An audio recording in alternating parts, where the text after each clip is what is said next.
Welcome, business owners, to the show. I'm your host, Mariana Dalto, and our guest today is Michael Forman. He's an expert in networking. He finds great fulfillment in public speaking, and he's also the author of the book, Networking Unleashed. Welcome, Michael, to the show. Thank you. It's great to be here. Thank you. Thank you. All right, let's talk about first, share your journey in becoming an expert in networking. Well, my journey began like 30 years ago when I was in the Air Force. I'm a Desert Storm veteran. And I found that because I was younger, but I had higher rank than some of the people that I was over, I had to negotiate. I had to really tell them how to do something without really telling them how to do it because I didn't want to order them because they're older than I was. And, that it feels different. But from there, I went into my own business. I had a pizzeria, restaurants, I had a design studio, I had everything. I went to the mortgage field and then I went into the law field as a sales director. But each one of these things brought a different aspect of networking to the table.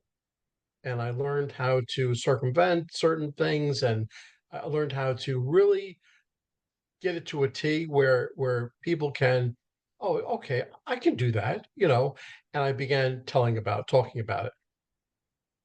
Excellent. So now tell us a little bit about what inspired you to write the book, Networking Unleashed. Well, after the pandemic, people got stupid. Okay, people forgot how to network, they forgot how to communicate, and everything was going right down the tubes. So I decided if I put all of my knowledge into a book, and I said, okay, you know what? My wife's a graphic designer, and she helped me with the pictures and everything else, and structure, how to read it and write it and everything else. Um, it was really a love that I had to just put it together, put it into a book, and go on and tell about it. So you basically, were you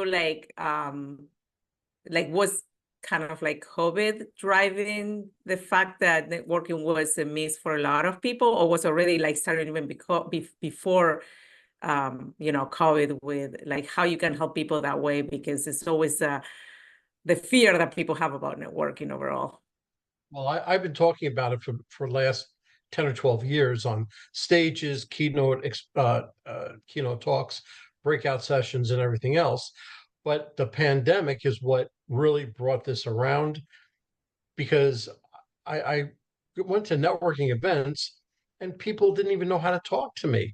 They didn't know how to talk to one another, or uh, all of a sudden, something else got their attention, and it was like the bird, they just fluttered away. And, I was like, what's going on? So I had to really structure the networking, the communication. And once I structured it and began talking about it, people had that aha moment, and they said, you know what? You're right. And the business owners that I talk to, when I talk to their salespeople, the support people, they see an increase in their profit margin by the next month, all because their salespeople pay more attention. Mm. So what are the common challenges people face when they're networking, and how do you help them overcome those challenges? Well, excuse me, the first thing that you have to do is be present. Okay. You have to be there. And when I say be there, I mean, this right here, this is the number one problem. Okay. Because people are linked to their cell phone. Turn it off, put it in your pocket, put it away, and just listen to the people that you're networking with. During a networking event, you walk in the door and there's 300 people, and you see different tables where people are talking and discussing things. Walk up to the table, and here's the first mistake that people make: don't talk. People immediately walk up, they want to start talking about anything and everything. That's the wrong thing. Listen to the conversation, listen to what's going on, and say, something, I can be a part of this conversation and add some value to it. Or this is really not a conversation that I want to be part of. Let me move to the next table and very politely bow out and go to the next table. But let's say that you do want to become part of the conversation. Well, you listen and you wait for that opportunity. Don't just rush in and talk over somebody. You're Mm. going to talk in because you're walking in as the expert in your field. Okay. So when you speak, you want to make sure that people understand that you are the expert in your field. So when you're talking, when you add that 2 seconds worth of information, you want to give them enough information where somebody is going to turn around and say, tell me more, tell me a little bit more. And then that's where it all begins. And then you have to, let's say there are 2 out of the 5 people are really paying attention to what you're saying. Then what comes in is form, FORM, family, occupation, recreation, and a message that you can relate to one-on-one. Now, out of all those things, you can find something that you can relate to. Mm. I was a baseball coach for 16 years. I was an umpire for 3 more years. So I can talk to anybody about youth sports. So if they start talking about their son, their daughter, whatever, keep the conversation on them. Let them talk. They love to talk about themselves. They people just love it. Okay, but say, oh, your son played baseball. That's wonderful. What position did he play? Oh, yeah, but your son got hurt. Oh, I'm sorry to hear that. How did he get hurt? He hurt his ankle, and all you're keeping all this in mind because afterwards, if you did your job correctly, then he's going to ask you for your business card and ask you what you do for a living. But you're going to take his business card, and it's very important for the follow up. Very important that you write down the date, the name of the event, and something you spoke about. Okay. Because in 3 weeks, when you look at that business card, you're not going to know who the heck that In is. 24 hours, you might only Right. forget because if you talk to 20 people, 30 people, you Well, might not even remember. absolutely. Absolutely. Okay. So, you take that card and you're going to use that for your follow up. Okay. So now remember, they have to know you, like you, and trust you in order for them to do business with you. Mm-hmm. So now you achieve, they know you because you start talking. They like you because they actually engaged in some sort of talk. And they trust you because they're willing to give up their business card and other information. So you kind of have that all together. Now, I'm going to fast forward a little bit, okay, to when you do that follow up, because the follow up is key. All right. So let's say you go back home or you go back to your office. And listen, I spoke with people and they say, well, I don't do anything that night. I wait till the next morning or that afternoon and I send them a quick email and everything. I said, well, that's good because I'm going to beat you to the punch. They'll have my email on their desk when they first come in because when I get home, I'm going to write them an email. I'm going to write, hey, Mariana, I saw you on this date, this event. We spoke about your son, Johnny. He hurt his ankle. I'm sorry to hear that. I hope to, I know I'm not, I'm sorry to hear about that, Mike. I didn't write a day that I wanted to meet you, a time, or what I wanted to talk to you about. It was simply a thank you for meeting me. And people get that and they're, they're happy. They like that. But that leaves it open for the next morning. The very next morning, when the people are first sending out their emails, you take out a thank you card, a handwritten thank you card. Yes, one that you have to use a pen for. You write down that thank you card and you write almost the same thing that you wrote in the first one, except, look, I'm looking forward to having a cup of coffee with you, Mike. Put your business card in there and send it off. So now between those two things, I would say the percentage of you getting some sort of feedback, positive or negative, is about 60 or 70%. that already is so much higher. And okay, so let's say they didn't respond to you in Mhm. 3 or 4 days. You're going to write another email and you say, "Hey, Mariana, I just want to tell you, I saw you on this date, such event. We spoke about your son, Johnny. I'm sorry. How's his ankle? And by the way, I'm looking at my calendar. I see Tuesday or Wednesday of next week is open. How's Tuesday, Mike? Wait another day or two." So your 60 or 70% chance just went up to 85%.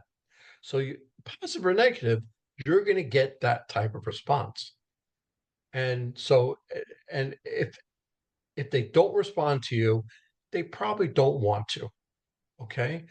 But that's all right, because you'll take all of their information and you'll put it into your CRM. Okay. Because that's how you're going to keep everything organized.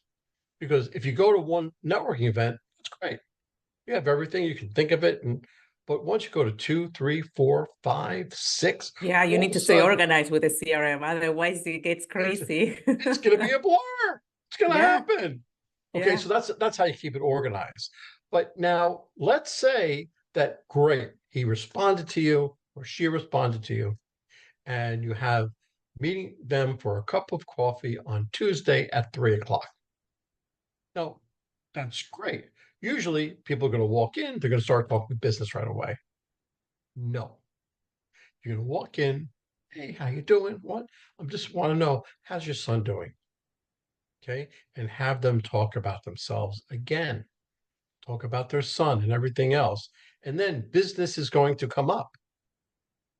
And then you're going to say what you do and everything else. And he's going to say he was going to do and say, you know, something, I like what you do so much. How can I be the best referral source for you? And it usually blows them away. Like, what, you want to be a referral source for me? Yeah, I like what you do. I like how you do it. How can I promote your business? And he'll tell you, and he'll say thank you and everything else. And you never go to an event thinking you're going to get anything. You're always thinking you're going to give something. Yeah, that's key. Always give. Always give. And eventually you're going to start getting. What goes around comes around. Okay. Yes. But you'll get soon enough. Well, that's great. And yeah, there's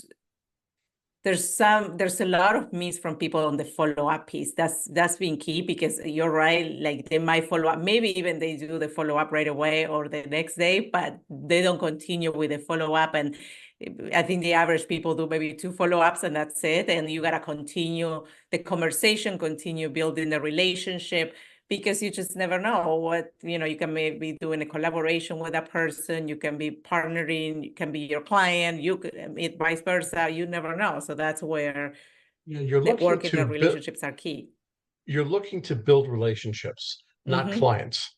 That's Okay. right. Clients come and go. They'll buy something from you and forget about you. But if you build that relationship, then they'll always come back to you. They'll always see if you have it. And if you don't have it, you're going to find somebody that has it, but then you're the first person that they go to. That's all that I would ask, is that I'm the first person you go to. So when clients work or they just like reach out to you, what's the biggest problem do you help them solve regarding to networking? What is the number one thing that they're like, oh, I know what you're doing, I know how you help with networking, but what's the number one thing that clients face and they think of you? I'm like, okay, you can be the person who can help me. Well, be present. Be present. You have to give your client or prospective client 100% of your attention. Now, if that cell phone is out, even if it's turned upside down and on the table, if it makes a noise, you're going to look at it.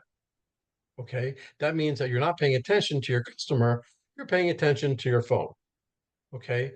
Be present, be so that they are the only person in the room, and listen to what they say. If you just hear what they say, you're thinking about the next thing that you're going to say, and you're going to come out with it. It means to me, listening. That's That's not what I'm right. talking about. Hmm. So you have to listen, pause. That's very important.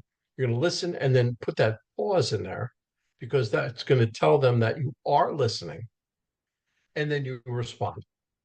Okay, so you have to be a little bit more patient with this, but it goes a long way. So what advice would you give someone who's just starting their networking journey? Because some people like to be behind a computer and hiding, but they might be realizing now after COVID and after that, in order to really build relationship, you gotta go out there and network. So what's the what advice would you give someone to start that journey? Okay, there's two ways. There's an extrovert who is a salesperson and wants to get out.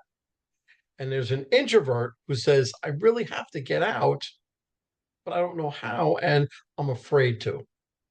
So let's split that in half. The extrovert, it's very simple. Start to go to networking events.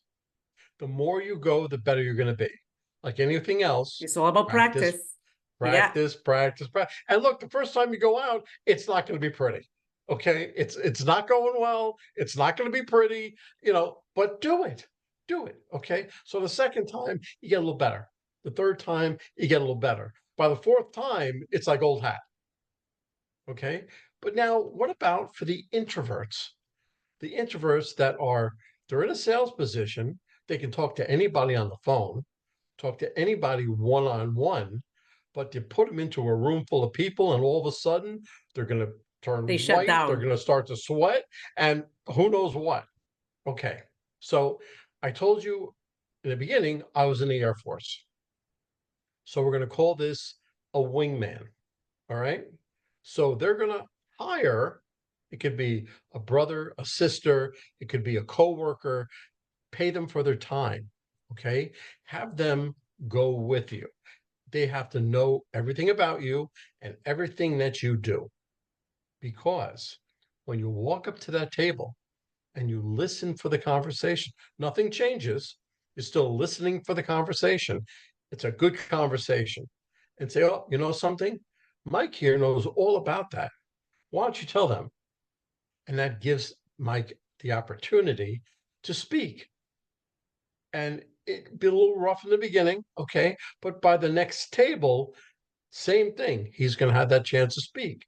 And by the end of the night, he'll feel pretty good. Not good enough to go by himself, but he'll feel better because the whole thing is confidence.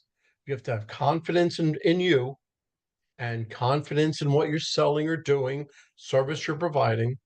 You have to be the expert in your field. And as soon as all of these things align, then you'll start doing better. And I would say with your wingman, if you go to 2 or 3 events, by the end of that third event, you'll be good to go, and you're going by yourself. You fire your wingman. You're fired. Get out of here. You feel more confident that you can do this alone. Absolutely. I would say whenever you go to a networking event, don't bring anybody. Go alone. Okay. Go. And why would I say that? Why would I say go alone? You walk up to a table of 5 people, you and somebody else, you immediately cut that table in half. So you, instead of 5 prospects, you have 2 or 3 prospects. So go alone. Okay. So tell us about how storytelling maybe might play a role in having effective networking and how you can help people with storytelling. Okay. Now, listen, I consider myself a funny guy. Okay. Funny looking, funny telling, whatever, but I'm a funny guy. So I would inject humor into just about any one of my conversations. Remember, if you're not funny, if, don't do it. Don't try to force a joke. Don't try to force being funny because people can tell. They can tell. They can tell if you're forcing the issue. Okay. Why don't you bring a story in? Now, I already brought a story into our conversation. I said about Johnny playing baseball. He hurt his ankle. Okay. You can tell a story about that. Tell a story about something funny or something humorous that came up to you. Anything. Because Telling a story, yes, makes them remember something. Telling a funny story makes them twice as possible, twice as much as not telling a funny story. They will remember it twice as well, twice as good, twice as well, something like that. Well, and it's gonna be like a different energy, and they will be laughing, and they will be connecting differently when you connect that way, right? You have to be high energy. Okay, you can't be a little wallflower and just in a corner, be quiet. Um, you have to be gregarious, out front, humorous, and things like that. People will remember you. So when you take that card or they take your card, they'll Mhm. remember you as being that person. Yeah. And then what role does it play, emotional intelligence in networking? Because I think there might be something in there that probably plays a key role in order to be successful. Well, having that intelligence will be your common sense. Hmm. That's your barometer. Okay. Because people without that common sense, without that type of intelligence, won't make it at all. Okay. You have to know the room, feel the room, and come out with things appropriately. Okay. So you have to have the common sense to wait, not talk over somebody, have them speak to you, pause, and respond. Okay. You have to have the wherewithal to be able to do all of that. Okay. So that does require. Now, when I say intelligence, it's not intelligence like they know the square root of 150 and, it's No, not it's that the emotional intelligence. intelligence. It's Yeah, emotional, it's common sense. yeah. And that opens the gate for anybody to walk through. So what's one networking tip that people often overlook that you can share? Simple. That's a follow-up. Yeah. And you said it the best. Both people, what are they going to do? Follow up once with an email and cross their fingers and hope they respond? It takes, listen, statistically, it takes a minimum of 5 touches. 5 touches to have somebody respond back to you. So you sit there, all right, this is my first email, second email, third email, fourth. This is getting ridiculous. How can you be patient? Be patient. So with mine, the way that I said to do it was to send out that first email. That's the first one. That thank you handwritten note is number two. And number three comes that third email, the second email, but third thing. And by then, I've already sped up that process of the 5 touches, probably down to 4 or 3. Yeah. Okay. And It's then if all we talk about like how to maintain that connection in the digital world, what can you talk about that can help? Because I think, yeah, for sure, the in-person is key.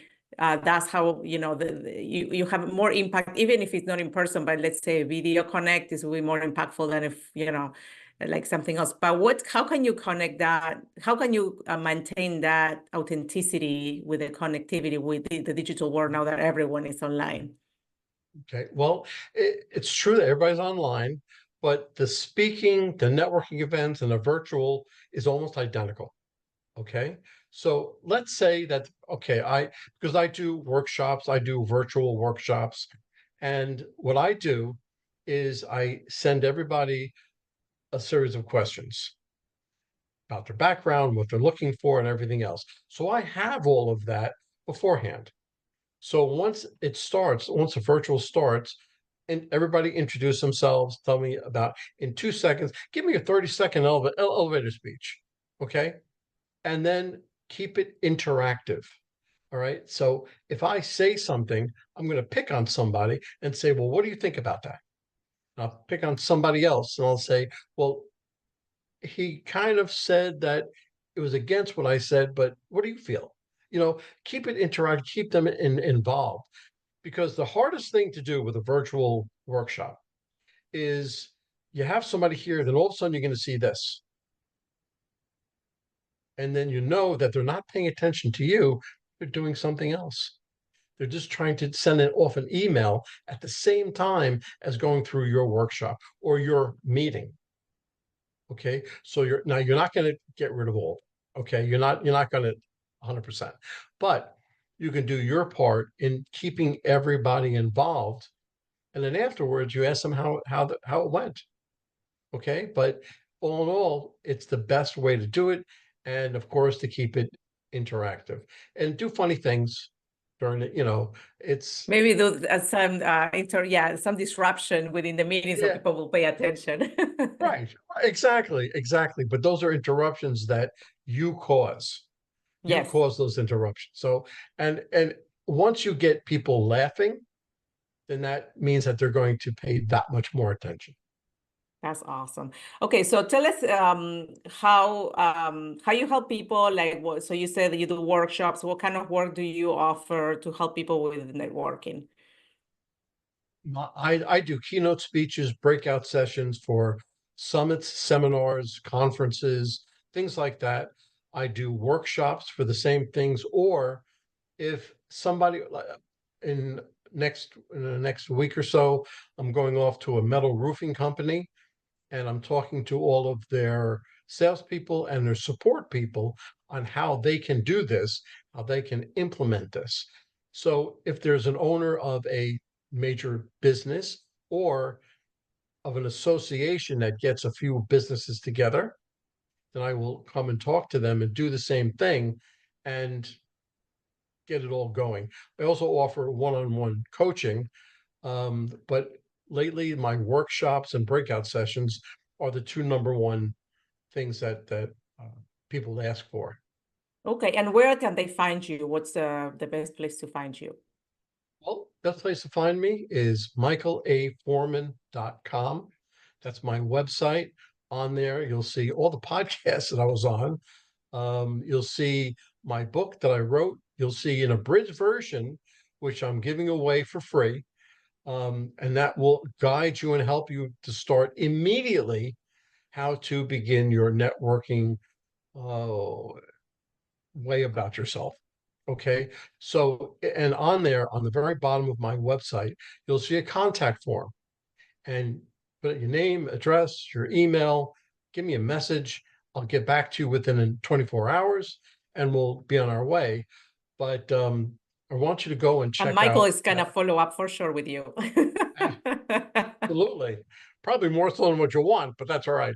Um, but I want you to go and check out that abridged version of my book that I have on the website. It's very good and it'll teach you things that you never thought of. That's awesome. Thank you. Thank you for your time. Thank you for the insights. Thank you for sharing the book. We will put all the resources and the links in the show notes for the listeners. Thank you, Michael, so much for your time, for joining the podcast. We are very happy to have you here and listening to all your insights. And for sure, I'm going to make some tweaks to my networking. Okay, good. And I've done my job. Yes, absolutely. Well, thank you again. Thank you to the listeners for tuning in. And please do not forget to subscribe and leave a review if you enjoyed this episode. Thank you so much. Thanks, Michael. You're welcome. See you next time. Bye.